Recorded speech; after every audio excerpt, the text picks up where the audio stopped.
Скромная Аталанта неожиданно идет на третьем месте в серии А ее лидеры 31-летние Алехандро Гомес и Йосип Иличич по оценкам Хускорт являются вторым и третьим игроком лиги после Криштиану Роналду. Вы могли такое представить? Гомес — это мотор команды. Он таскает мяч, пасует, бьет, отрабатывает в прессинге и все на отличных скоростях. А его ровесник Иличич минувшим летом сильно заболел и даже подумывал о завершении карьеры, но справился и стал еще сильнее, прервав своим хет-триком удручающую серию Аталанты на старте сезона. В общем, не отметить этих двух как героев сезона просто невозможно. Друзья, всем привет! Саша немного приболел, но оставить вас без нового выпуска топа просто не мог, поэтому сегодня его заменю именно я. Мы всей командой Мяч Продакшн сделали для вас традиционный топ-10 лучших игроков сезона 18-19. И как обычно, за исключением Месси и Роналду. Ну а бонусом поговорим про лучших вратарей. Ну что, вы готовы?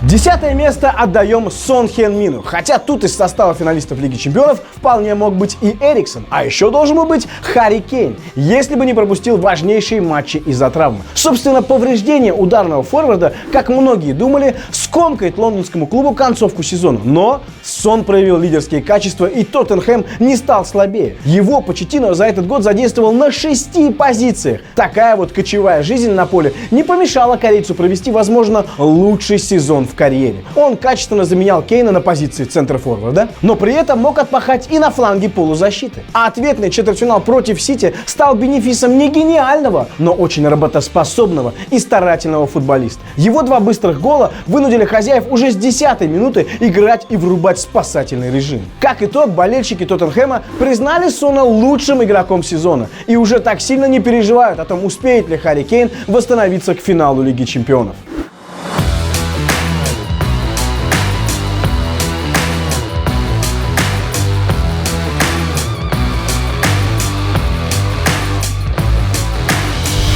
Девятую строчку доверим, наверное, двум главным открытиям сезона — Джейдону Санчо и Николя Пепе. Пепе по системе гол плюс пас в Лиге 1 уступает только Мбаппе, и игрока хотят вообще все гранды. Трансфер Николя — решенный вопрос. Мы не можем удержать его при такой цене, заявил президент Лиля. За этот сезон, по оценке Трансфермаркет, Пепе подорожал в 4 раза, но продадут его гораздо дороже. И дело тут не только в голах и ассистах. Пепе стал топом по всем игровым показателям, важным для флангового нападающего.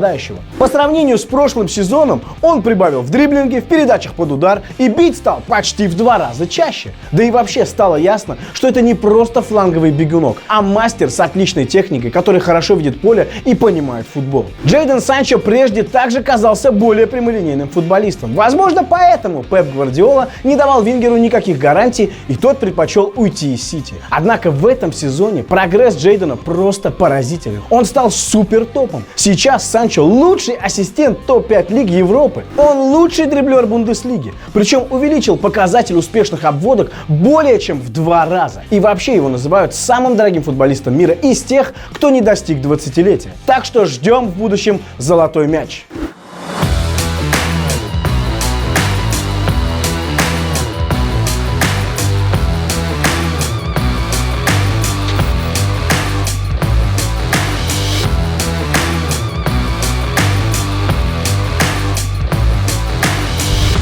Восьмое место занимают элитные вингеры АПЛ Садио Мане и Рахим Стерлинг. Оба вошли в символическую сборную лиги. Салах провел чуть менее яркий сезон, зато из его тени вышел Садио. Это началось еще в финале прошлой Лиги Чемпионов, когда Мо сломался и лидерскую функцию в атаке Ливерпуля взял на себя именно синегалец, в итоге забивший единственный мяч своей команды. В этом же сезоне Мане проявил себя суперуниверсалом. Он сыграл на 7 позициях в атаке и полузащите. Думаю, он может действовать даже еще глубже, просто пока не было необходимости, отметил Юрген Клопп. Мане в этом сезоне наконец подтянул реализацию и с хорошим отрывом стал лучшим бомбардиром АПЛ, если считать только голы с игры. При этом Садио остается скромным парнем и настоящим трудягой на поле. Он невероятно полезен. Вот карта его оборонительных действий, опубликованная по ходу этого сезона. Ну ладно, когда подобная картинка у опорника Канте, но для вингера это просто космос. А вот Рахим Стерлинг и так был очень силен, но в этом сезоне еще прибавил. Почти каждые 90 минут в АПЛ у него результативные действия. По версии журналистов, он с большим отрывом игрок года в премьер-лиге. Рахим под руководством Гвардиолы отшлифовал свой стиль, убрал лишние движения, ненужные финты, но при этом наилучшим образом стал использовать свои сумасшедшие спринты и выбирает простые, но очень эффективные решения. Он отлично выглядел и в Лиге Чемпионов. А в четвертьфинале против Тоттенхэма Стерлинг вообще должен был стать супергероем, если бы не настала эпоха ВАР, забравшая у него хитрик, а у его команды проход в следующую стадию.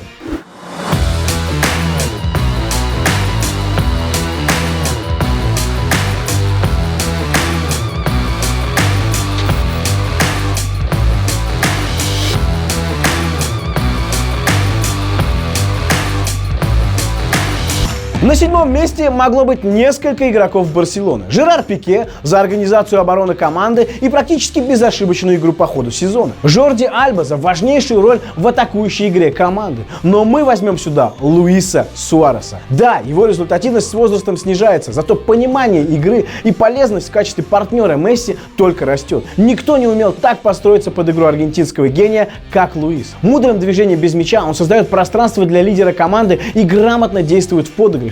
Я не испытываю психологического давления, если не забиваю. Я чувствую себя плохо, если не помог команде. Это слова некогда ярко выраженного индивидуалиста, который клал 40 мячей за сезон в Испании. Впрочем, и сейчас, когда Суарес получает голевые моменты, в важных матчах он демонстрирует высокую реализацию. Чего не скажешь о Дембеле и о других молодых талантах Барса. Да, и не забываем, что Суарес играл в этом сезоне с больным мениском. Только в мае Барселона разрешила Луису сделать операцию.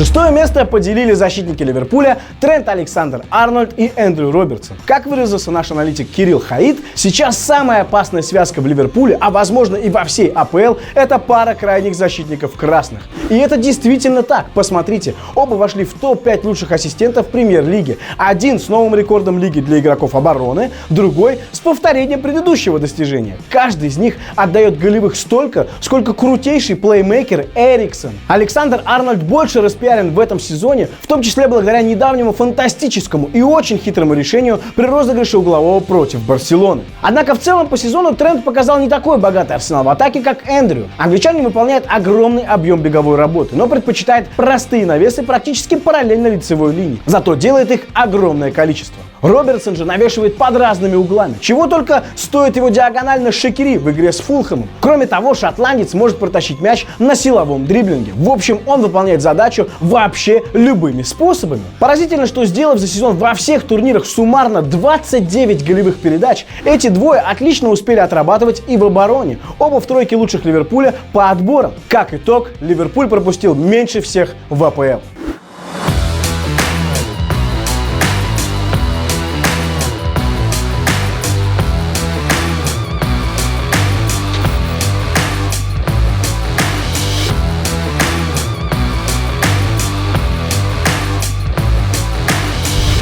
Пятой строчкой впишем в хроники этого сезона лучших игроков главной команды года Аякса. Выделить можно чуть ли не всех, но остановимся на 5. Фанаты клуба в лучшем сезоне признали Хакима Зиеша, хайлайты которого, ровно как и статистика, просто впечатляют. 45 результативных действий в 49 играх во всех турнирах. Впрочем, в Зиеше все-таки многовато эгоизма и игры на публику. А вот у Душана Тадича статистика еще более невероятная. 38 голов и 24 ассиста в 56 матчах сезона. Это больше, чем одно результативное действие за игру. Уйдя из АПЛ, серб раскрылся заново, и это в 30 лет. Юный центральный защитник Матеис де Лигт чувствует себя на поле настолько уверенно, что ему доверили капитанскую повязку. Он самый молодой капитан в истории полуфиналов Лиги Чемпионов. 19 лет. Николас Тальяфико фактически играл плеймейкера на позиции левого защитника и круто разыгрывал мяч. Это интереснейшее явление для футбола. Ну и все же лучшим игроком Аякса в сезоне давайте признаем Фрэнки де Йонга. Его не зря купили у Аякса первым. Он не забивал много голов и не сделал кучу голевых передач. Но именно он управлял игрой команды. У этого центрального полузащитника фантастическое чувство времени и пространства в футболе. Он пасовал в этом сезоне Эредивизии с точностью 91%. процент и направлял атаки команды. Никого не напоминает? В общем, не случайно Фрэнки, признанный лучшим игроком первенства Голландии, отправляется в Барселону.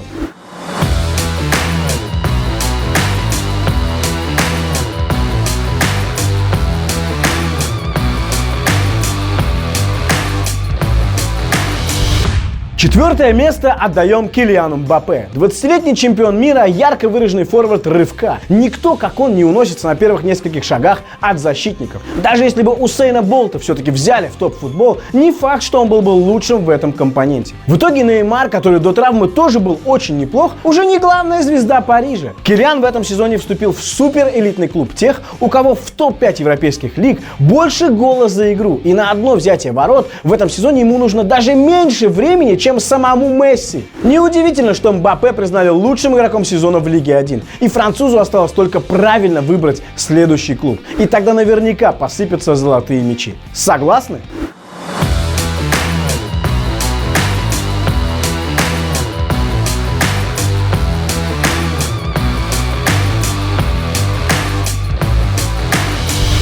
В первую тройку при поддержке Давида Сильвы ворвался его однофамилец Бернарду Силва. Эти двое смогли компенсировать отсутствие системообразующего игрока команды Кевина Де Бройне. О Давиде уже много сказано. Он абсолютный топ, поэтому чуть поподробнее о Бернарду. В прошлом сезоне он выходил в основном на замену, на правый фланг, а сейчас играл и в центре. Я никогда не забуду, как он реагировал на то, что не появился в старте. Бернарду особенный, очень умен и способен закрыть 5 позиций. Вот характеристика Гвардиолы. Взяв на себя часть функций КДБ, португалец показал, что в чем-то он даже лучше, более темповый, взрывной полузащитник. Ну и скорость его мышления оказалась гораздо выше, чем нужна просто бегунку на фланге. В самой насыщенной 14-й зоне, это прямоугольник перед штрафной, самой быстрой лиги мира, Бернарду успевает принимать качественные решения. По ключевым передачам он второй в чемпионской команде после Давида. Так что неудивительно, что без Де Бройне Сити стал даже лучше.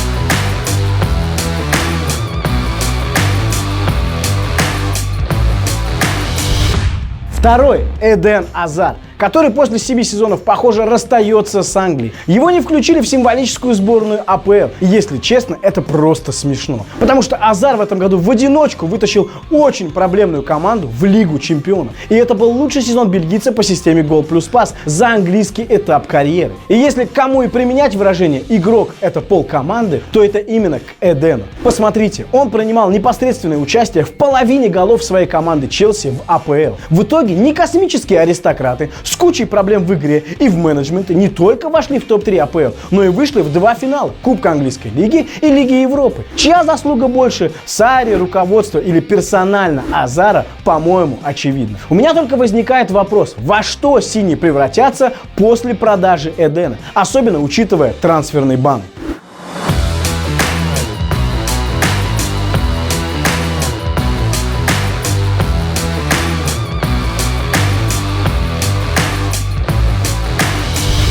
Ну а на первом месте, безусловно, Вирджил ван Дайк. Не часто защитники выигрывают звание лучшего игрока, но это тот случай, когда не могло быть по-другому. Голландец оказался для Ливерпуля недостающим звеном в защите. Он хорош наверху, отлично читает игру и настоящий лидер по духу. С его приходом, а также с появлением Алисона в воротах, команда стала кардинально меньше пропускать. Ван Дайк – непроходимый центр-деф. Это в буквальном смысле. Этой весной мозг взорвала новость. Последний раз голландского защитника обыгрывали 1 в 1 в марте 2018 года. 18-го! Больше, чем за сезон в лучшей лиге мира, никому это не удалось. Апофеозом фантастической игры Ван Дайка стал эпизод в поединке с Тоттенхэмом. Хоккейный выход 2 в 1 и идеальное пласирование защитника с последующей попыткой накрыть удар. Футбольный мир ахнул. Плюс Ван Дайк ходит на стандарты у чужих ворот и забивает важные голы, как в Мюнхене в этой Лиге чемпионов. Ну а самое главное, как мы уже не раз отмечали, Ван Дайк не только как игрок, но и как человек потрясающий. Помните, как он утешал во время матча судью, узнавшего о смерти матери?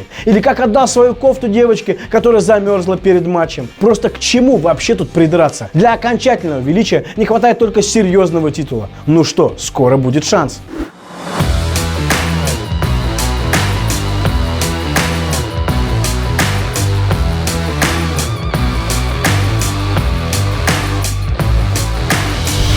Ну и бонусом 3 лучших голкипера сезона. Третий – Марк-Андре Тер Штеген. Немец идеально подходит стилю Барселоны, играя ногами так уверенно, что партнеры при каждом удобном случае стремятся задействовать его. Плюс невероятная реакция, концентрация и атлетизм. Второй – Эдерсон. Он стал чемпионом и отлично подстраховывает высокую линию обороны Сити, что является важнейшим аспектом футбола Гвардиолы. Он провел практически идеальный сезон и вошел в символическую сборную лиги. Но у нас первый все же Алисон. Его сейвы стали украшением невероятного сезона красных. Алисон влился в новую команду и новую лигу вообще без адаптации, будто всегда в ней был лучшим. Сухих матчей у него за один сезон больше, чем у Эдерсона, и это лучший показатель в АПЛ за последние 10 лет. К тому же у вратаря Ливерпуля лучший процент отраженных ударов среди голкиперов лиги. И как итог, золотая перчатка АПЛ. Браво!